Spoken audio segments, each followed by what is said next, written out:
good morning. I'm not talking about science or technology. I'm going to talk about collaboration. And it's something that makes science and technology work better if you do it right. But the problem is, it's an overused word, boring to some, and we all think we know how to do it, but for some reason or other, when it actually comes down to do it, we don't do it well. And there's an awful lot of great things that could happen if people would only do it better. And I got fascinated in my sort of both the business and the personal career by a number of things that were extraordinary collaborations. And I got passionate about it. So passionate about it that I actually bought a conference center. Now that's kind of weird, because I'm not a hotel guy or anything like that. But the idea was that I am really interested in what makes people collaborate. And there's a lot of different things, and that's what I'm going to talk about. There's tons of books written about collaboration. And hello back there, can you see my click? This works very much like the ships, all ahead 1/3 or something rather, so there's a bit of a delay. I'm going to go through these slides. There's tons of books. And am I already too ahead of you? Yeah, right there. Thank you.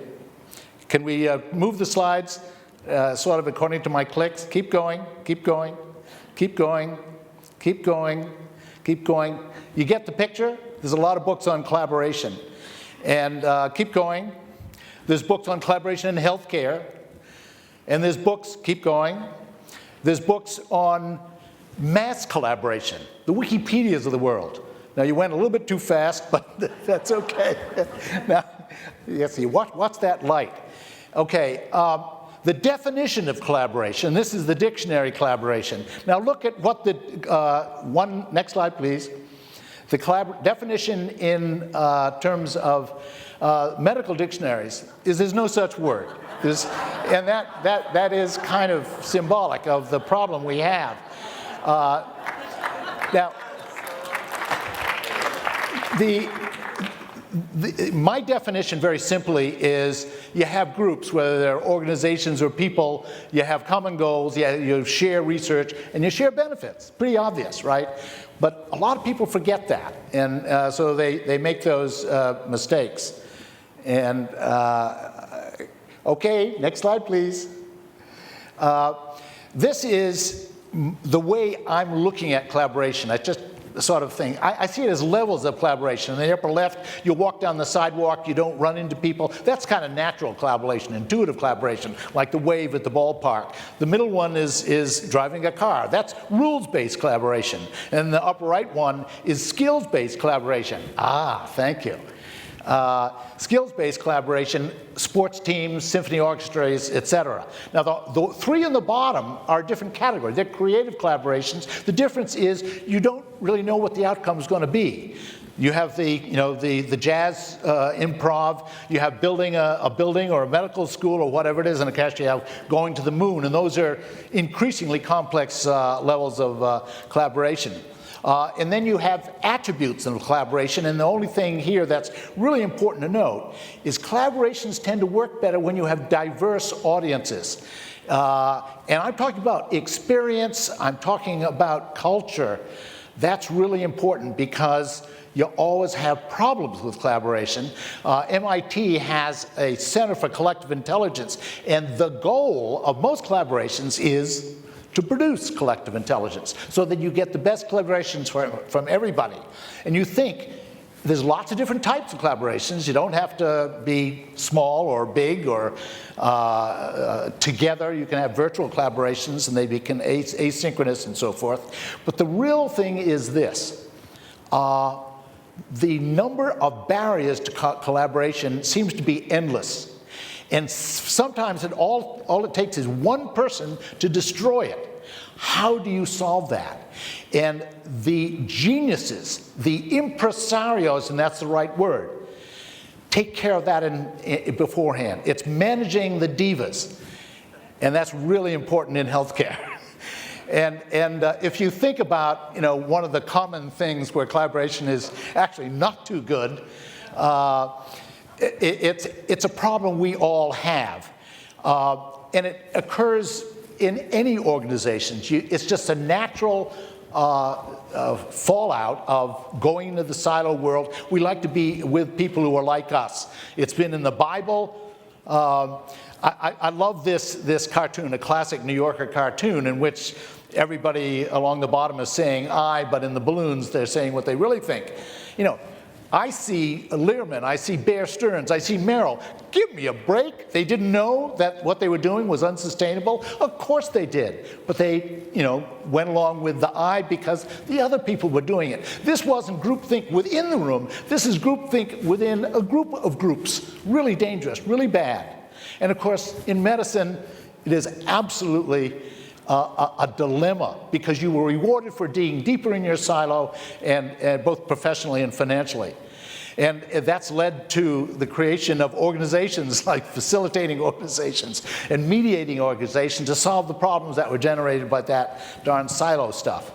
Now, there's a lot of tools and more being generated every day. Think about collaboration software, the one in the upper left. When one of the very first ones was Lotus Notes, and the first big user of that was Price Waterhouse, and they gave it to 25,000 people, and people just used it as email.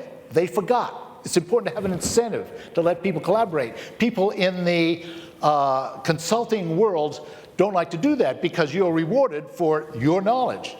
They did. They changed the incentives. They celebrated the people who contributed to the big body of knowledge. And in fact, what happened, they celebrated and rewarded both financially and promotions and stuff like that. But what happened was that their reputation increased within the company. They didn't just get rewarded for putting stuff in, they get rewarded for stuff that was put in that people valued highly. So it's very, very powerful. And now you're seeing something that goes beyond that, and that is the power of networks. And network science is a big deal. And I'm not going to say much about this. This is a DVD. You've got to get it. You know about the 7 stages of Kevin Bacon. But in fact, the networks that allowed them to do it, and this is actually an experiment that tests whether it are in fact 6 stages, I guess, but in fact it applies to cancer as well, and that's what makes that powerful. So in fact there are some people in the audience who are involved in that project.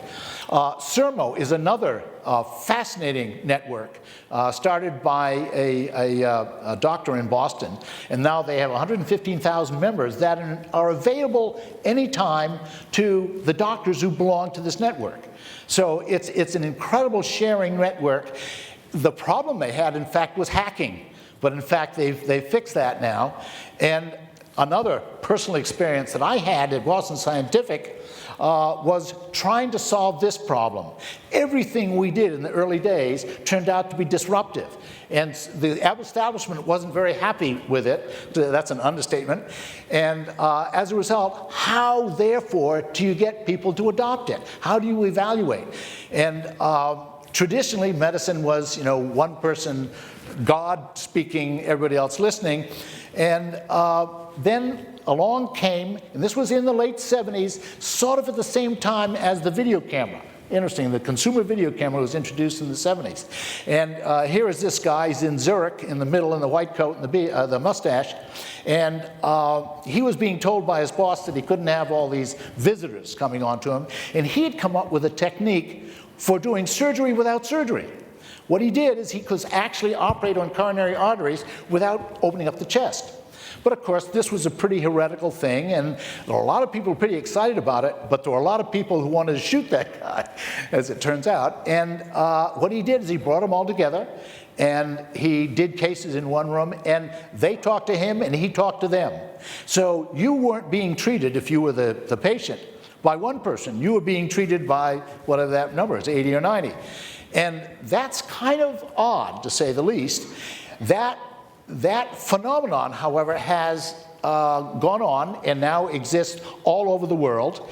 And it's big. You'll get sometimes as many as 10,000 people in a theater with screens all over the place, where you have a physician, the patient, a panel of 10 or 12 experts who are commenting on the case real time.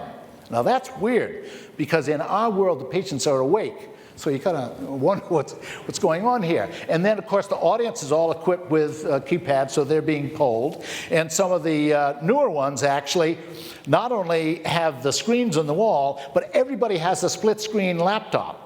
So you can not only ask questions, but you can ask any of the experts, or you can even ask, it has to be a relayed question, the doctor who is working on the patient.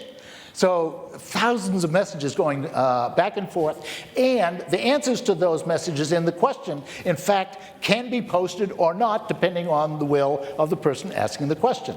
Now, we're talking about really interactive power. And when you think about collective intelligence, this one really achieves that. And I'll show you a short little clip of one of these things now. There should be audio with it. I think I would. It just looks like you're going to be able to put the device more parallel to the aorta and get a better treatment, and you wouldn't be worried about covering that. So you're seeing the patient in the tool in the upper left. All the way to left carotid. There are the doctors. And given the talk of Dr. Matsumoto, in your own experience, would you do a carotid subclavian bypass or not? Matsumoto is one of the panel members. I do the bypass only if there's a IMA coronary bypass or an AV graft or something. So he's disagreeing with the doctor who's doing this thing on the patient right now. I'm not going to show you the vertebral angio's, and I missed the lecture we were sort of working here about. Was I gather that they should all. Now he's asking the audience, what would they do? And he's taking a poll of the audience. Actually, the audience was in favor of 60% would not revascularize it when the question was interesting challenge. So this did a lot of things. They're sort of listed there. This is kind of weird, but I've actually polled these audience to say, do you think the patient is being treated ethically, and do you trust what you're learning? And the answers were, number one, only a third thought the patients weren't being treated ethically. So I asked another question: what about in your own hospital? And as it turns out, the answer was the same. This is a problem. It's hard to give the attention that patients need. So then I asked, what do you trust more, this or your peer-reviewed literature? And it turns out they trust this more than the peer-reviewed literature. So it is interesting. But the criticism comes from this slide here. There's a lot of theater, and the doctors actually love that stuff. And so that is a problem to overcome. One of the magic things about creating this sort of equal phenomenon is the programs aren't controlled by the establishment. They can participate, but they can't influence. It's done by private individuals. So you eliminate that bias that comes from a particular group. So this is the principle on which it's based. War is too important to leave to the generals. Now, there's lots of others. We're going to hear from Jamie tomorrow on patients like me. And I put these three things up there. Squirt guns. We once brought 30 of the top vascular surgeons in the world together in order to do a discussion. And they said they were the top vascular surgeons in the world. That's the field. And we knew this was going to be a problem. There were some real pontificators there.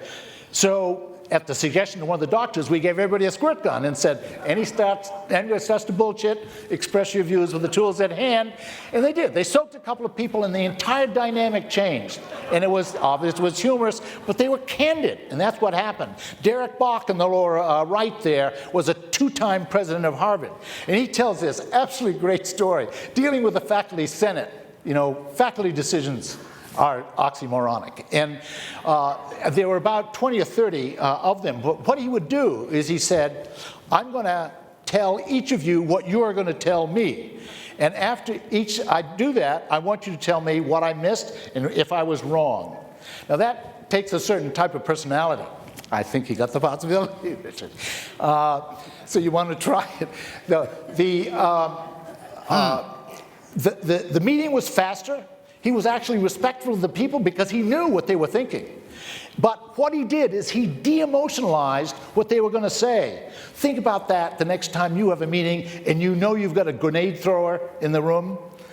Summarize what they're going to say. If they do the grenade throwing afterward, it really is much weaker. So it's pretty obvious. So on the lower left, that happens to be a first competition. And it is a phenomenal collaborative event. These kids are not only learning about science and technology and making it cool, because that's what it's all about. They're learning about how to collaborate, not only with each other, but to collaborate with a competitor. Because in fact, that's the way the game is designed. If you want to win, you've got to collaborate with your competitor. This is actually one of the teams there. These are all cancer patients from Chile. And in fact, they're being studied because their symptoms kept getting better and better as they were playing. So the power of collaboration maybe goes even beyond achieving the goal you think of. Bottom line is there's an awful lot of bottoms-up change going on in healthcare.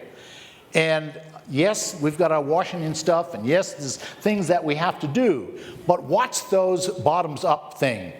A particular one of interest is Grameen Health.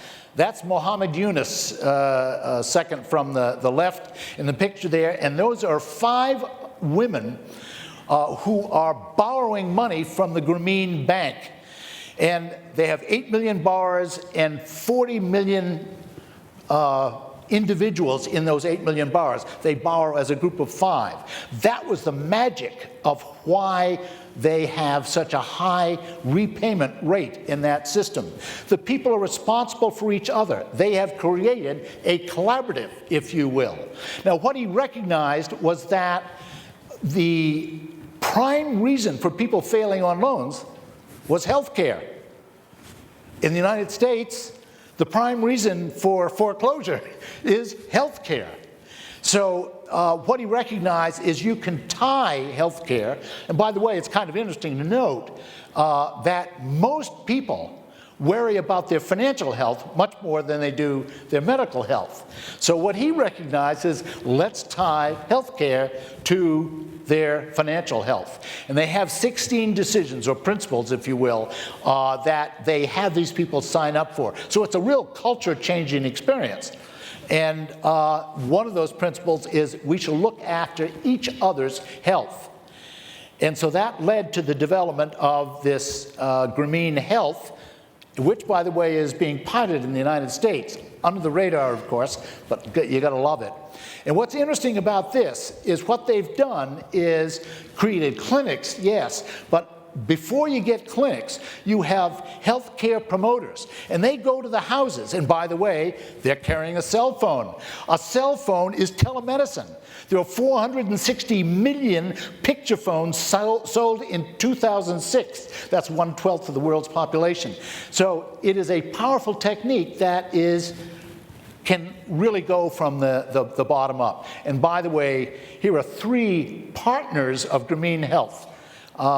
Think about that. They're doing reverse innovation, starting in the countries that are the least wealthy and then going back towards the developed world.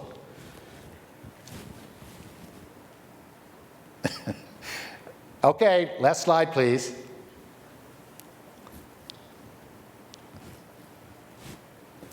You might say those 3 companies are represented here.